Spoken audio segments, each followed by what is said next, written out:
Hello everyone, welcome back to the YouTube channel Dr. Alam Services. I am Dr. Mohammad Awais आलम। अभी इस video में बात करने वाला हूं एक बहुत ही इंपॉर्टेंट और लेटेस्ट अपडेट के बारे में, जो कि all India quota MCC counselling से रिलेटेड है। और उसके साथ ही जितने भी रूल्स रेगुलेशंस हैं आपकी नीट की काउंसलिंग के, आप चाहे किसी भी कोर्स में एडमिशन लेना चाहते हो, एमबीबीएस, बीडीएस या फिर आयुष कोर्सेज जैसे बीएएमएस, बीएचएमएस, बीयूएमएस या फिर वेटनरी, बीएससी नर्सिंग, इन सभी कोर्सेज में अगर आपको एडमिशन लेना है तो किस काउंसलिंग में पार्टिसिपेट करना पड़ेगा, ये सारे रूल्स भी आपको इस वीडियो को देखने के बाद पूरी तरीके से क्लियर हो जाएंगे। तो जो लोग भी चैनल बनाए हो, चैनल को सब्सक्राइब करें, वीडियो को लाइक करें और अपने फ्रेंड्स में जरूर शेयर करें। मैं वीडियो को ज्यादा से ज्यादा क्विक रखने की कोशिश करूंगा, ज्यादा टाइम इधर नहीं गवाऊंगा। ऑफिशियल वेबसाइट पर अगर आप जाएंगे, जो कि एमसीसी की है, जहां पर आपके पूरे नोटिफिकेशन काउंसलिंग से रिलेटेड आते हैं, रजिस्ट्रेशन होता है और आपका अलॉटमेंट होता है all India counselling MBBS BDS के लिए। तो ये वेबसाइट पूरी तरीके से अपडेट हो चुकी है कल, क्योंकि कल तक यहाँ पर पूरे पुराने नोटिफिकेशन जो अवेलेबल थे, लेकिन अभी अगर आप जाएंगे तो सर्विसेज और शेड्यूल के सेक्शन में कोई भी नोटिफिकेशन अपलोडेड नहीं है, यानी पिछले साल के सभी नोटिस को हटा दिया गया है और वेबसाइट को अपडेट कर दिया गया है। यहाँ पर हालांकि सेक्शन आपको रजिस्ट्रेशन वाले में दिख रहा है न्यू रजिस्ट्रेशन 2025, यहाँ पर सिर्फ नाम चेंज करना रह गया, बाकी जितने नोटिफिकेशन पुराने थे वो सभी वेबसाइट से हटा दिए गए हैं। सिर्फ और सिर्फ ये जो नोटिफिकेशन पुराने सालों के बचे हैं वो आपके सिक्योरिटी रिफंड से रिलेटेड है। तो कहीं ना कहीं जो काउंसलिंग का काम है वो स्टार्ट हो गया है, अंदरूनी तरीके से वो पूरे प्रिपेयर्ड हैं। हालांकि कुछ कोर्ट में केसेस चल रहे हैं, तो जैसे उधर से ग्रीन झंडी मिलेगी तो इधर से जो है काउंसलिंग तुरंत से स्टार्ट हो जाएगी, क्योंकि ऑलरेडी परमिशन भी कॉलेजेस को मिल चुकी है, तो उधर से कोई टाइम नहीं लगना है, डायरेक्टली काउंसलिंग स्टार्ट हो जाएगी।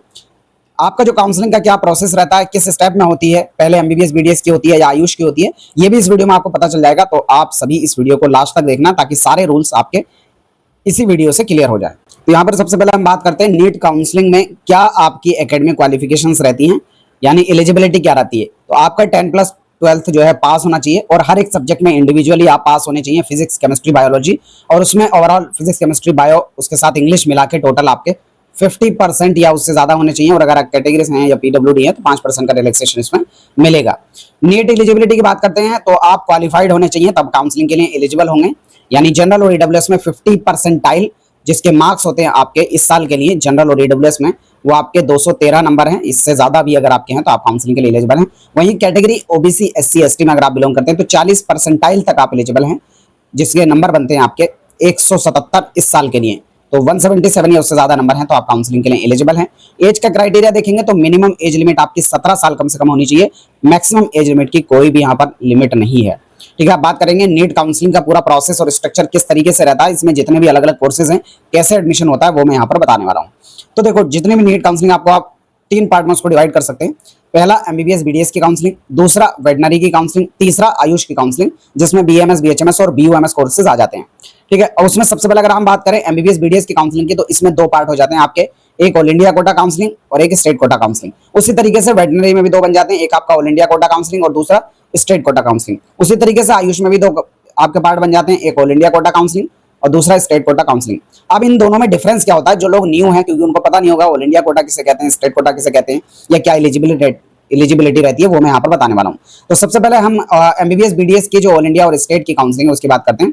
तो सबसे पहले एमबीबीएस बीडीएस में ऑल इंडिया कोटा में, जिसको हम एमसीसी, अभी जो मैंने वेबसाइट दिखाई थी उसके थ्रू आपका अलॉटमेंट होता है। जो ऑल इंडिया एमबीबीएस बीडीएस की काउंसलिंग वो आपकी एमसीसी से थ्रू होगी। किसका? एमबीबीएस और बीडीएस, इसका अलॉटमेंट आपका एमसीसी काउंसलिंग के थ्रू होगा। तो इसमें कौन कौन से कॉलेजेस आते हैं, आप किस किस कॉलेज में एडमिशन ले सकते हैं। पहला, 15% seats of all government colleges, पूरे इंडिया के अंदर जितने भी गवर्नमेंट कॉलेजेस हैं उन सभी के 15% सीट्स पर एडमिशन आपका ऑल इंडिया काउंसलिंग एमसीसी के थ्रू होगा।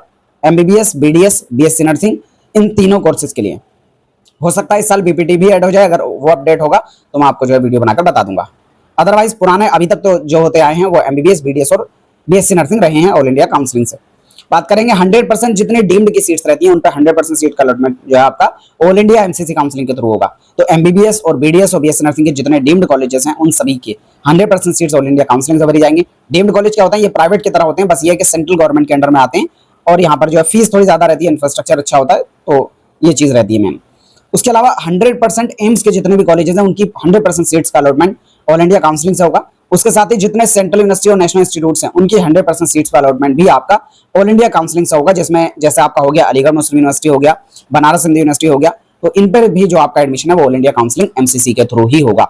ठीक है, फिर बात करते हैं स्टेट कोटा में क्या क्या आता है। तो स्टेट कोटा में आपकी एमबीबीएस बीडीएस की काउंसलिंग की देखेंगे तो हर एक स्टेट अपनी खुद की काउंसलिंग अलग से कराता है। उत्तर प्रदेश के गवर्नमेंट कॉलेज के लिए उत्तर प्रदेश में काउंसलिंग होगी, बिहार के लिए बिहार में होगी, दिल्ली के लिए दिल्ली में होगी, मध्य प्रदेश के लिए मध्य प्रदेश में, राजस्थान के लिए राजस्थान में। तो हर एक स्टेट अपनी खुद की काउंसलिंग स्टेट कोटा के लिए कराता है। कैसे होता है? तो जितने गवर्नमेंट कॉलेजेस हैं उनकी 85% जो सीट्स हैं उन सभी पे अलॉटमेंट आपका स्टेट कोटा से होता है। दूसरा, जितने भी सेमी गवर्नमेंट एमबीबीएस बीडीएस की सीट्स हैं उस पर 100% सीट्स, ये चीज देखेंगे कि अगर सेमी गवर्नमेंट का कॉलेज है कोई किसी भी स्टेट में, जैसे यूपी बिहार इधर तो है नहीं, महाराष्ट्र में है आपके पास, केरला में है, कर्नाटका में है, मध्य प्रदेश में है, तो यहाँ पर जो सेमी गवर्नमेंट की सीट रहती है उन पे 100% सीट्स पे अलॉटमेंट आपका स्टेट कोटा के थ्रू होगा। ठीक है, बात करेंगे आपका जो प्राइवेट सीट्स हैं उनका क्या सिस्टम रहता है। तो जो प्राइवेट सीट्स हैं उन पे 100% आपका जो अलॉटमेंट है वो ऑल इंडिया काउंसलिंग एमसीसी के थ्रू ही होगा। एमबीबीएस बीडीएस में प्राइवेट जिस भी स्टेट का, अगर कोई यूपी का प्राइवेट कॉलेज है तो यूपी नीट काउंसलिंग के थ्रू उस पर अलॉटमेंट होगा। आप किसी भी स्टेट के रहने वाले हो, अगर आपको यूपी में एडमिशन चाहिए आपको यूपी की स्टेट काउंसलिंग करनी पड़ेगी। ठीक है, इसी तरीके से आप किसी भी स्टेट में एडमिशन लेना चाहते हैं प्राइवेट कॉलेज में तो उस स्टेट की काउंसलिंग आपको करनी पड़ेगी। अब उसमें भी अलग अलग रूल रहते हैं, कुछ स्टेट्स होते हैं जो ओपन स्टेट्स होते हैं, कुछ स्टेट होते हैं क्लोज्ड स्टेट। जैसे यूपी एक ओपन स्टेट है, यानी किसी भी स्टेट का बच्चा आके प्राइवेट कॉलेज में उत्तर प्रदेश में आकर एडमिशन ले सकता है, सिर्फ प्राइवेट में, गवर्नमेंट में नहीं। गवर्नमेंट की सीट्स यहाँ पर सिर्फ और सिर्फ स्टेट कोटा के बच्चों के लिए रहती है।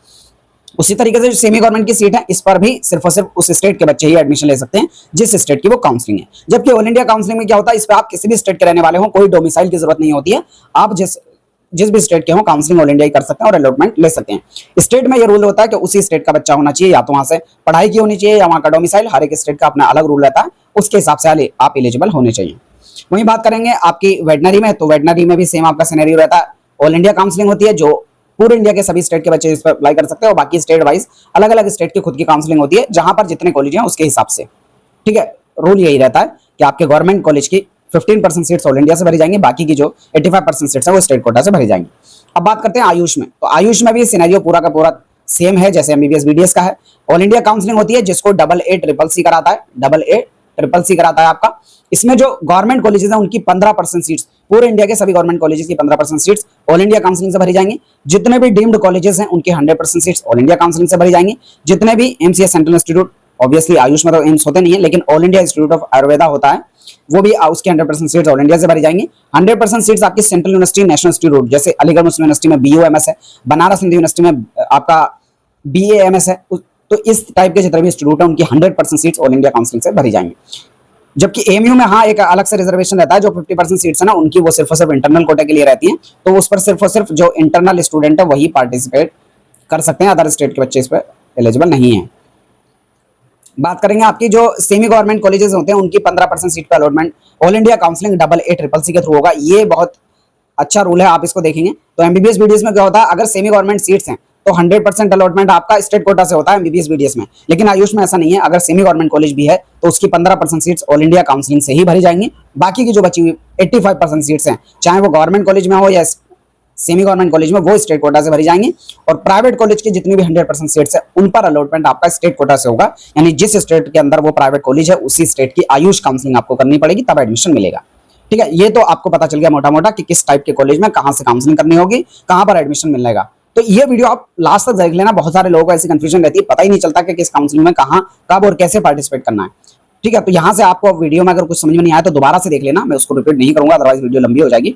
अब एक बार मैं आपको सिनेरियो बता देता हूं कि किस तरीके से काउंसलिंग चलती है। सबसे पहले कौन सी स्टार्ट होगी, तो सबसे पहले ऑल इंडिया की एमसीसी काउंसलिंग आपकी स्टार्ट होगी।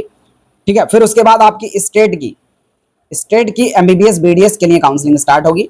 कितना फर्क रहता है इसमें, मोस्टली 5 से 6 दिन का समय रहेगा। जैसे ही ऑल इंडिया का फर्स्ट राउंड कंप्लीट होगा उसके बाद स्टेट का, पूरे इंडिया के सभी स्टेट की एक साथ काउंसलिंग चलती है, इस चीज का ध्यान दें। और सभी एक साथ अपना शेड्यूल निकालते हैं, 1-2 दिन का आगे पीछे रहता है। उसी 5-6 दिन के अंदर अंदर आपकी एमबीबीएस और बीडीएस की काउंसलिंग स्टेट की होगी। फिर उसके बाद जब ऑल इंडिया के ये एमबीबीएस और बीडीएस के कम से कम 2 राउंड हो जाएंगे, तब तक 1 या 2 राउंड, उसके बाद आपकी आयुष की काउंसलिंग स्टार्ट होती है। आयुष में भी आपकी सबसे पहले ऑल इंडिया काउंसलिंग स्टार्ट होगी, यानी AA CCC। सबसे पहले all India counselling AA CCC शुरू होगी, फिर उसके बाद आपकी स्टेट की आयुष काउंसलिंग शुरू होगी। कहाँ की, उसके बाद आपकी स्टेट की आयुष काउंसलिंग स्टार्ट होगी। तो ये सिनेरियो रहता है, सबसे पहले एमबीबीएस बीडीएस का ऑल इंडिया कोटा, फिर स्टेट कोटा, फिर आयुष का ऑल इंडिया कोटा, फिर आयुष का स्टेट कोटा, ये पूरा प्रोसेस रहने वाला है। इससे पहले कि मैं आगे बढ़ूं, एक इंपॉर्टेंट इन्फॉर्मेशन आप सभी के लिए जो भी नीट की काउंसलिंग करने वाले हैं और हमारी पेड काउंसलिंग ज्वाइन करना चाहते हैं। हमारे 2 प्लान्स रहते हैं, एक है गोल्ड प्लान और दूसरा है प्लेटिनम प्लान। गोल्ड प्लान जिसका प्राइस 7,000 है, अगर आप अभी ज्वाइन करते हैं तो जल्दी आने वालों के लिए डिस्काउंट रहता है, 5,000 में आप ज्वाइन कर सकते हैं। पिछले 4-5 साल से हम काउंसलिंग करा रहे हैं, हर साल यही करते हैं। जल्दी ज्वाइन करने वालों को कम प्राइस में जो है दिया जाता है। लास्ट में आप रिजल्ट के बाद ज्वाइन करेंगे तो इसका प्राइस बढ़ जाएगा। प्लेटिनम प्लान जिसका प्राइस 18,000 है, अभी अगर आप ज्वाइन करेंगे तो 15,000 में ज्वाइन कर सकते हैं। बात करेंगे क्या क्या सर्विसेज रहेंगी। गोल्ड प्लान में आपको पूरी काउंसलिंग की इन्फॉर्मेशन, अपडेट्स, काउंसलिंग के रूल्स रेगुलेशंस, कब रजिस्ट्रेशन करना है, कब चॉइस फिलिंग करना है, किसी तरह की कोई दिक्कत आपकी काउंसलिंग में आती है तो उसका गाइडेंस आपको मिलेगा। आपको 24 आवर्स टीम का सपोर्ट रहेगा। डाउट ग्रुप में आपको ऐड किया जाएगा। जब भी कोई भी क्वेरी आती है आप डाउट ग्रुप में पूछ सकते हैं। कोई पर्सनल डाउट है, आप कॉल पे बात करना चाहते हैं वो भी कर सकते हैं। कॉलेजेस की प्रेफरेंस लिस्ट भी आपको मिलेगी, आपके मार्क्स पर कहां पर कौन सा कॉलेज किस कोर्स में एडमिशन मिल सकता है, ये पूरी इन्फॉर्मेशन इसमें रहेगी। सिर्फ आपको फॉर्म फिलिंग खुद से करनी पड़ेगी। जो प्लेटिनम प्लान है, यहाँ पर form filling, choice filling, registration A to Z पूरा प्रोसेस हमारी टीम ही करेगी। तो जो लोग चाहें वो प्लेटिनम प्लान ज्वाइन कर सकते हैं। ज्यादा डिटेल के लिए दिए गए नंबर पर आप व्हाट्सअप कर सकते हैं। ये नीचे डिस्क्रिप्शन बॉक्स है, पेड काउंसलिंग ग्रुप का लिंक दिया है, वहां से जाकर पेड काउंसलिंग ग्रुप को आप जो है ज्वाइन कर सकते हैं। अब मैं जो एमसीसी काउंसलिंग है उसके रूल्स आपको यहाँ पर बताने वाला हूँ कि क्या रूल्स रेगुलेशंस हैं, किस तरीके से आपको एडमिशन मिलेगा। तो एलिजिबिलिटी की बात करेंगे तो डोमिसाइल फ्री रहता है, आप किसी भी स्टेट के रहने वाले हो काउंसलिंग कर सकते हैं, इसमें कोई स्पेसिफिक अलग से रिक्वायरमेंट आपकी नहीं है। ठीक है, उसके अलावा कौन कौन आता है इसके अंदर वो मैं ऑलरेडी आपको बता चुका हूँ कि पूरे इंडिया के जितने गवर्नमेंट कॉलेजेस हैं उनकी 15% सीट्स आपकी ऑल इंडिया से भरी जाएंगी। उसके अलावा आपके बीएचयू ओपन की 100% सीट्स आपकी ऑल इंडिया से भरी जाएंगी। एम्स की 100% सीट्स ऑल इंडिया से भरी जाएंगी। जिपमर की ओपन सीट भरी जाएंगी। एएमयू की ओपन सीट जो कि 50% है वो ऑल इंडिया से भरी जाएंगी। या फिर एएमयू बीडीएस के अंदर सेल्फ फाइनेंस की सीट्स ऐड हुई हैं पिछले साल से, वो भी ऑल इंडिया से भरी जाएंगी। और उसके अलावा आपके डीयू और आईपीयू की जो 15% सीट्स हैं उन पर भी अलॉटमेंट ऑल इंडिया काउंसलिंग से होगा, जिसमें आपका बीएमएमसी हो गया, अटल बिहारी हो गया, एसिक डेंटल हो गया, इन सब में अलॉटमेंट ऑल इंडिया कोटा से 15% सीट्स के लिए होगा। तो पूरे इंडिया के कहीं के भी रहने वाले हो आप इस पे एलिजिबल रहेंगे। जामिया की जो ओपन सीट्स हैं उस पर अलॉटमेंट ऑल इंडिया से होगा। और जितने भी पूरे इंडिया के अंदर एम्प्लॉयड स्टेट इंश्योरेंस कॉर्पोरेशन एसिक के कॉलेज हैं उन सब पे 15% सीट्स पर अलॉटमेंट ऑल इंडिया काउंसलिंग से होगा, जो कि ओपन नेचर के हैं। ठीक है, बात करेंगे रिजर्वेशन पॉलिसी की, क्या रिजर्वेशन पॉलिसी रहती है आपकी। तो 15% सीट्स आपकी जो हैं वो ऑल इंडिया में जाती हैं। उसमें अलग अलग कैटेगरी में क्या पूरी तरीके से रिजर्वेशन रहता है, हॉरिजॉन्टल और वर्टिकल, ये आप यहाँ से देख लेंगे। डीम्ड की 100% सीट्स पर एडमिशन ऑल इंडिया काउंसलिंग से होता है। सेंट्रल यूनिवर्सिटी, नेशनल इंस्टीट्यूट पे 100% एडमिशन आपका ऑल इंडिया से होगा। अब इसमें अलग अलग तरह के कॉलेज का अलग अलग रूल है। जैसे सेंट्रल यूनिवर्सिटी और सेंट्रल इंस्टीट्यूट की बात करेंगे तो faculty of dentistry Jamia Millia Islamia, इसकी जो पूरी सीट्स हैं ऑल इंडिया से भरी जाएंगी। लेकिन जो दिल्ली यूनिवर्सिटी के कॉलेज हैं, जैसे आपका लेडी हार्डिंग हो गया, यूसीएमएस हो गया, मौलाना आजाद हो गया, एमआईडीएस हो गया, इन सभी की जो 15% सीट्स हैं ऑल इंडिया काउंसलिंग में जाएंगे। आप अदर स्टेट के भी है तब भी एडमिशन ले सकते हैं। और बाकी की जो 85% सीट्स है वो आपकी स्टेट कोटा के लिए रहेंगी। स्टेट कोटा किसके लिए, यानी दिल्ली वाले बच्चों के लिए। अलॉटमेंट लेकिन आपका एमसीसी काउंसलिंग से ही होगा। तो पूरी की पूरी 100% सीट्स जो है आपकी ऑल इंडिया काउंसलिंग से अलॉटमेंट होगा। 85% सिर्फ और सिर्फ स्टेट के बच्चों के लिए रहेंगे, बाकी की 15% ओपन नेचर के किसी भी स्टेट के आदमी अप्लाई कर सकते हैं। उसी तरीके से जो आपके ये सेंट्रल इंस्टीट्यूट्स में वीएमएमसी है, सफदरगंज है, अटल बिहारी है, आरएमएल है और एसिक डेंटल है, आईपीयू वाले कॉलेजेस, इनकी भी 15% सीट ऑल इंडिया काउंसलिंग से भरी जाएंगी। और जो 85% स्टेट कोटा की सीट्स हैं वो स्टेट के लिए हैं और भरी जाएंगी, लेकिन ऑल इंडिया काउंसलिंग से। अलॉटमेंट ऑल इंडिया काउंसलिंग से होगा, लेकिन सिर्फ और सिर्फ दिल्ली के बच्चों के लिए है। ये थोड़ा कॉम्प्लेक्स रहता है। दिल्ली की स्टेट की कट ऑफ को मैंने जब डिस्कस किया था तो आपको पूरा प्रोसेस बता दिया था कि किस कॉलेज में कहां से एडमिशन आपको मिलेगा। अगर आपको इसमें कंफ्यूजन हो तो वहां से जाकर देख लेना, क्योंकि काफी लोगों को इसमें कंफ्यूजन रहता है। डीयू के कॉलेज मैंने आपको ऑलरेडी बता दिया, 15% सीट्स ऑल इंडिया में जाएंगे, 85% सिर्फ और सिर्फ स्टेट कोटा के लिए, लेकिन अलॉटमेंट ऑल इंडिया काउंसलिंग से ही होगा। एलिजिबिलिटी ये रहती है कि आपने 11th और 12th दिल्ली से रहकर किया होना चाहिए। Faculty of dentistry Jamia Millia की बात करेंगे तो कैटेगरी वाइज किसमें कितनी सीट्स हैं ऑल इंडिया से भरी जाएंगी वो आपके सामने यहाँ से देख लेंगे। अलीगढ़ मुस्लिम यूनिवर्सिटी की बात करेंगे तो दो तरीके से अलॉटमेंट होता है। 50% सीट जो है वो open seats plus NRI seats रहती हैं, बाकी की 50% जो सीट्स हैं वो आपकी सिर्फ और सिर्फ इंटरनल कोटा की सीट्स होती हैं उन बच्चों के लिए जिन्होंने एएमयू से रहकर 12th पास किया है। ठीक है, तो ये एलिजिबिलिटी सिर्फ और सिर्फ एएमयू के बच्चों के लिए है। तो यहाँ पर एएमयू वाले बच्चों की कट ऑफ थोड़ी कम रहती है, बाकी ज्यादा रहती है। बनारस हिंदू यूनिवर्सिटी बीएचयू की बात करेंगे तो ये पूरा का पूरा ओपन सीट्स इसकी रहती है, 100% अलॉटमेंट, डोमिसाइल फ्री है, ऑल इंडिया काउंसलिंग एमसीसी से अलॉटमेंट होगा। एएफएमसी में बात करेंगे तो आपको सिर्फ और सिर्फ रजिस्ट्रेशन एमसीसी पोर्टल पे करना होता है और बताना होता है कि आप एफएमसी के लिए अप्लाई करना चाहते हैं। फिर एक लिस्ट अलग से एफएमसी के पोर्टल पे आती है, आपको अलग से एग्जाम देना पड़ता है। हर साल कट ऑफ आती है, आपको एग्जाम देना होता है, फिर इंटरव्यू होता है। जिन लोग का सिलेक्शन होता है फिर एक अलग से आपकी जो लिस्ट है वो एफएमसी पर आएगी, लेकिन रजिस्ट्रेशन आपको एमसीसी पोर्टल पर ही करना है। फिर उसके बाद आगे का प्रोसेस एफएमसी की वेबसाइट पर होगा। ठीक है, फिर बात करते हैं बीएससी नर्सिंग की। तो बीएससी नर्सिंग का मैंने ऑलरेडी बता दिया, जितने सेंट्रल इंस्टीट्यूट और आईपीएनएसटी के कॉलेजेस हैं उन पर अलॉटमेंट किस तरीके से होगा। जो ऑल इंडिया की 15% सीट्स हैं वो ऑल इंडिया में जाएंगी। सॉरी, बीएससी नर्सिंग तो पूरे 100% सीट जितने भी कॉलेज उसमें हैं पूरे ऑल इंडिया में रहेंगे। ऑल इंडिया से उन पे जो है अलॉटमेंट होगा। बात करते हैं स्टेप वाइज प्रोसेस आपका काउंसलिंग का क्या रहता है। तो सबसे पहले आपको रजिस्ट्रेशन करना होता है। जैसे ही रजिस्ट्रेशन का कोई अपडेट आएगा आपको इसी चैनल पे अपडेट मिल जाएगा, आप बस चैनल के साथ बने रहें। फिर आपको चॉइस फिलिंग करनी होती है, फिर उसके बाद आपका सीट अलॉटमेंट होता है और फिर उसके बाद आपका जो है रिजल्ट आता है।